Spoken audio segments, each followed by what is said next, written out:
The moment that wasn't acting, cameras were rolling, the lights were bright, and the director's voice echoed through the set.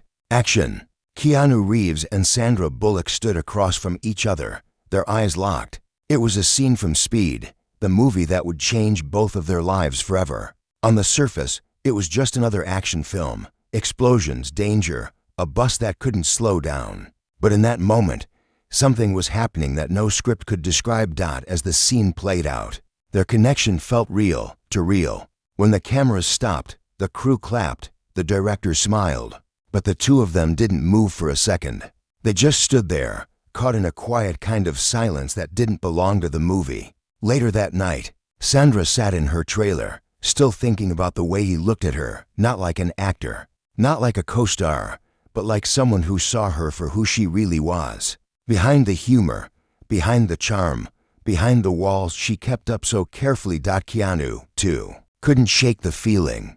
There was something about Sandra that reminded him of peace, something rare in Hollywood. She laughed easily, treated everyone kindly, and carried a kind of light that made every set feel warmer. But he also sensed her loneliness, a quiet sadness behind the smiles, one he understood all too well. The next morning, she walked into the set holding 2 cups of coffee. She handed one to him and said with a smile, "I heard you take it black." He smiled softly. You remembered.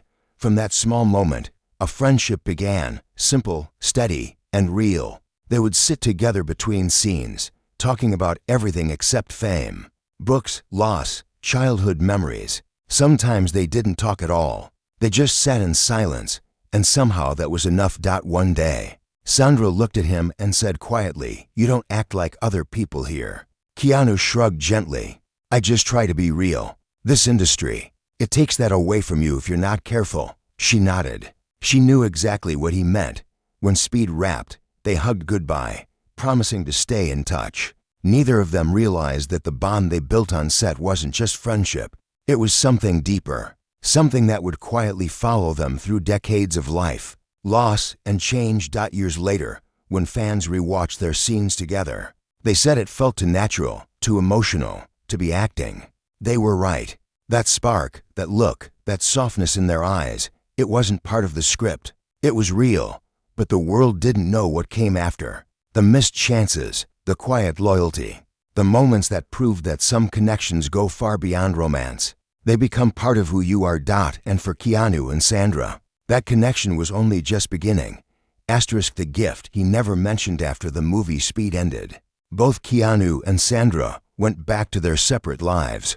Fame grew around them like a wild storm, yet neither of them really chased it. They stayed in touch through quiet phone calls and simple notes, nothing dramatic, just kindness that felt rare in a world full of noise. One day, months after the movie's release, Sandra mentioned during a casual chat that she had never tasted truffles before. She said it with a laugh, not thinking much of it. "They say they taste like heaven, but I wouldn't know," she joked. A week later, there was a knock on her door. A small delivery box waited outside. Inside was a note that read, "Try not to eat them all at once, Keanu." Underneath it were fresh truffles and a bottle of champagne. She laughed, shaking her head. He actually remembered, she whispered to herself. Later that night, she called him. "You're unbelievable," she said with a smile in her voice. He laughed softly. "I just thought everyone should try heaven at least once." What she didn't know was that he had personally gone out of his way to find those truffles. Remembering her words from a random conversation weeks ago, it wasn't about the gift. It was about the thought, the quiet listening that most people forget to do. Years passed, and their careers soared. They worked on different movies, met different people, traveled to different countries. But whenever their paths crossed, that same warmth remained. No pretense, no expectations, just two people who genuinely liked each other's company. Then came the lake house. When they reunited for the film, something was different. The years had changed them. Both had lived through loss. Both had learned what loneliness really felt like. And yet, when they looked at each other on set, it felt like no time had passed at all. One afternoon, during a quiet break in filming, Sandra asked him, "Do you ever get tired of being everyone's favorite person?" He smiled faintly. "I don't think I'm anyone's favorite. I just try not to hurt anyone, She looked at him carefully, realizing that the same kindness that made him loved by millions was also what made him lonely. He gave so much but asked for nothing. That's your problem, she said gently. You care too much and hide it too well. He looked at her with that calm, thoughtful gaze and said, maybe caring quietly is the only way to keep it real. The next day, during one emotional scene for the lake house, they held each other longer than the script required. The director shouted cut, but neither of them moved. It wasn't acting, it was memory, comfort, and truth. The crew thought it was just another take, but for Keanu and Sandra, it was a moment that reminded them both. Some connections don't fade. Even when years pass and fame changes everything. And soon, something would happen off-screen that would reveal just how deep their connection truly ran. The accident that changed everything. It was a bright afternoon in Los Angeles, the kind that made the city look peaceful for once. Sandra had finished an interview and was driving home through the hills when the sky suddenly turned gray. Rain began to fall, soft at first, then harder. She hated driving in the rain, but she told herself it was fine. She'd be home soon. Then it happened. A car ahead of her skidded, spinning across the road. Sandra hit the brakes, but the tires lost grip. The world blurred, metal, glass, noise. When the car finally stopped, she sat there frozen, hands shaking on the steering wheel, the smell of smoke and rain filling the air.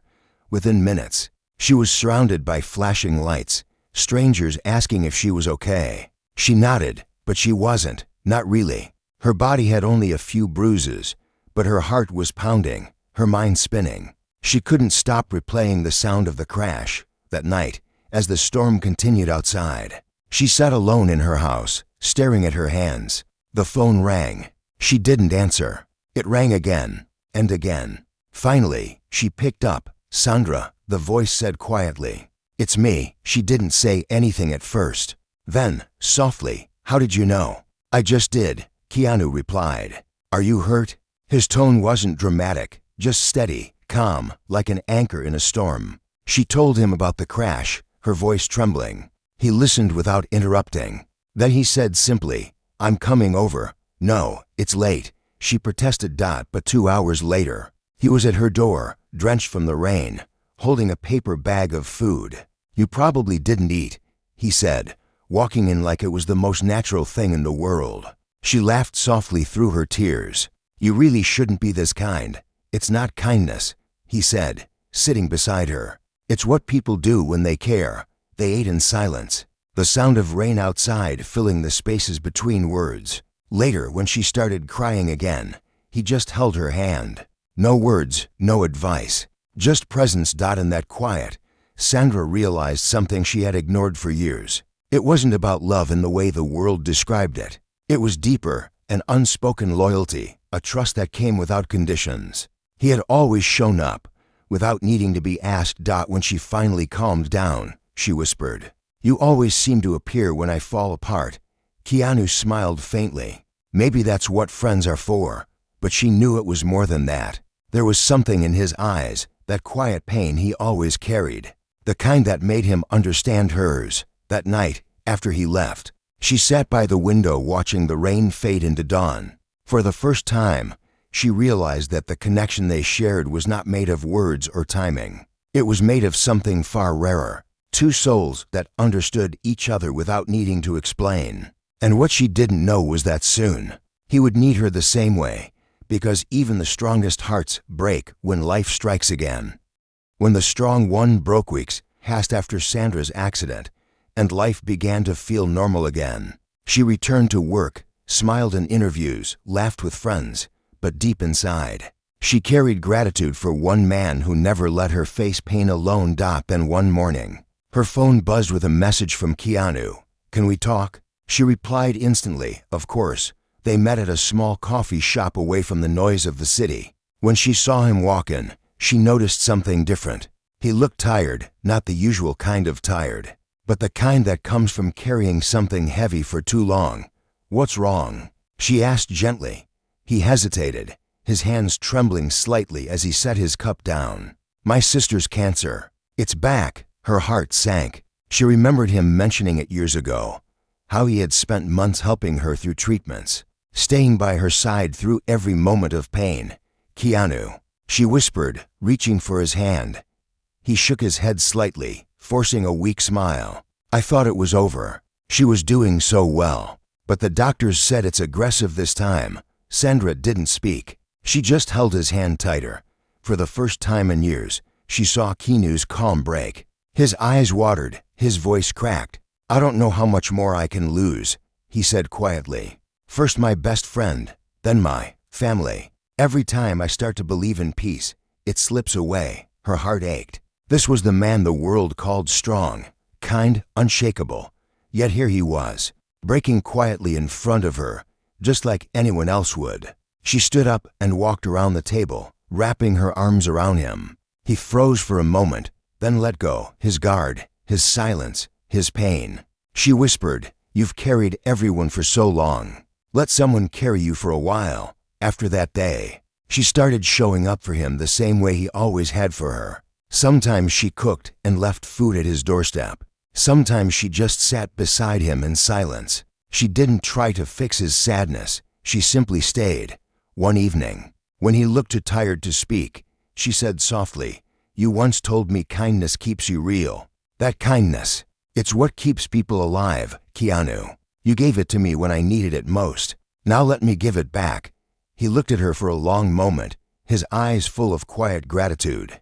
"You already have," he said. As months went by, he spent more time with his sister, and Sandra was always one call away. The press never knew, and he liked it that way. "Real care," he said, never needed cameras. But one evening, while visiting his sister in the hospital, she smiled weakly at him and said, "You know, she's the one, right?" He frowned. "Who?" His sister smiled faintly. "Sandra. She's the light that stayed." That night, he couldn't sleep.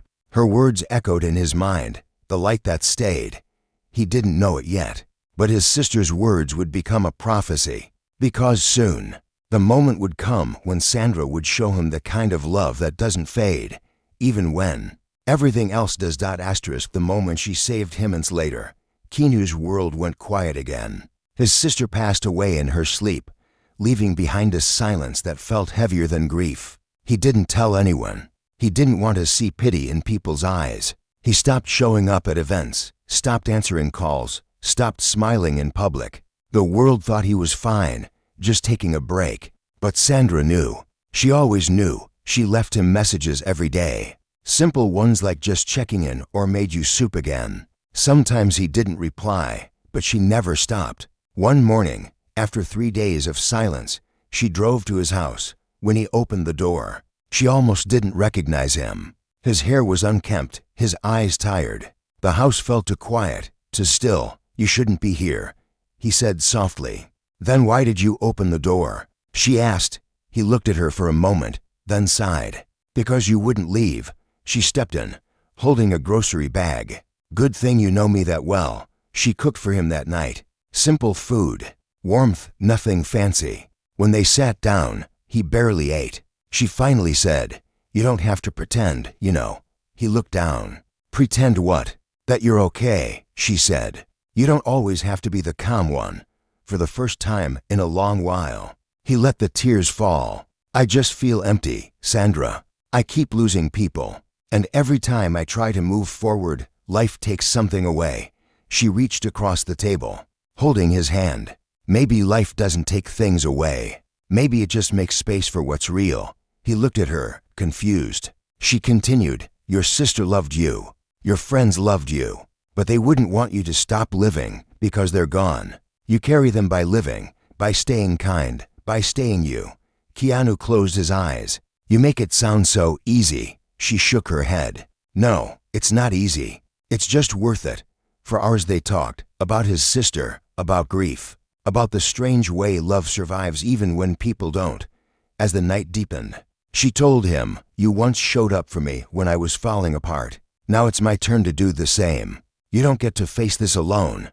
He smiled faintly. "You always show up when it matters most." She shrugged, her eyes soft. "Maybe that's our thing." A few days later, she convinced him to go outside again. They visited a children's hospital together, quietly donating in his sister's name. When one little girl handed him a drawing that said "Thank you for your kindness," he smiled for the first time in months. Afterward, he looked at Sandra and said quietly, "You were right. Living is how we honor them." She smiled.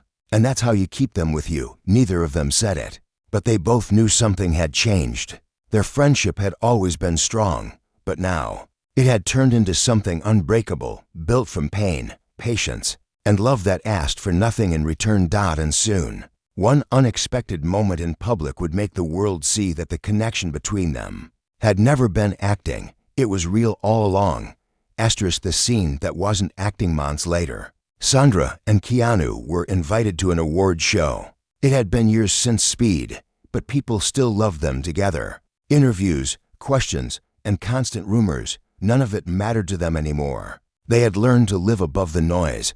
But that night, something unexpected happened. As they stood backstage, waiting to present an award together, Sandra looked nervous. The stage lights glowed too bright, the crowd too loud. She whispered, "I still get anxious before these things." Keanu turned to her, calm as always. "Just look at me," he said softly. "Pretend it's just us." She laughed, but it steadied her. When they walked on stage, the crowd cheered, cameras flashed, and the world watched as they stood side by side again. Two souls who had faced life's storms and still found peace in each other's presence. As they read their lines, she suddenly forgot hers. Just a moment, just a blink, but enough to freeze her. The audience waited. Then, without missing a beat, Keanu placed his hand gently over hers, giving her that calm, grounding look that only he could. And just like that, she smiled. Her voice steady again. It lasted only a few seconds, but the moment went viral. People said it looked too genuine, too emotional, like something that came from the heart. Not a script. They were right. It wasn't acting. After the show, as they sat in the dressing room, she teased him. "You saved me again." He smiled. "You didn't need saving. You just needed reminding." "Of what?" she asked. He looked at her gently. "That you're not alone. Not then. Not ever." She fell quiet, eyes soft. "You really mean that, don't you?" He nodded. "Always." The world outside kept talking about their chemistry, their connection, and how that look could only come from real love. But for them, it wasn't about labels or rumors. It was about something pure, a friendship born from respect, nurtured by kindness, and held together by understanding. In interviews later, Sandra was asked about that night, about that one small moment that moved millions. She smiled and said, "Keanu has this way of being real. When he looks at you, you just know you're safe." That moment wasn't acting. It was life. Years passed, but they remained close. They celebrated birthdays, supported each other's work, and showed up quietly when life got hard. No headlines, no drama, just genuine care that time couldn't erase. In a world that often confuses fame with truth, their story became proof that the purest connections don't need to be loud to be real. Keanu once said in an interview, "Some people come into your life and remind you what goodness feels like. Sandra is that person for me." And when she heard it, she smiled through tears and whispered to herself, "And he's the calm that stayed." So when fans talk about that one scene, the way he looked at her, the way she smiled, they call it magic. But the truth is simpler. It wasn't acting. It was two souls recognizing each other again and again, in every storm, every silence, every moment that mattered. And that's what makes it timeless.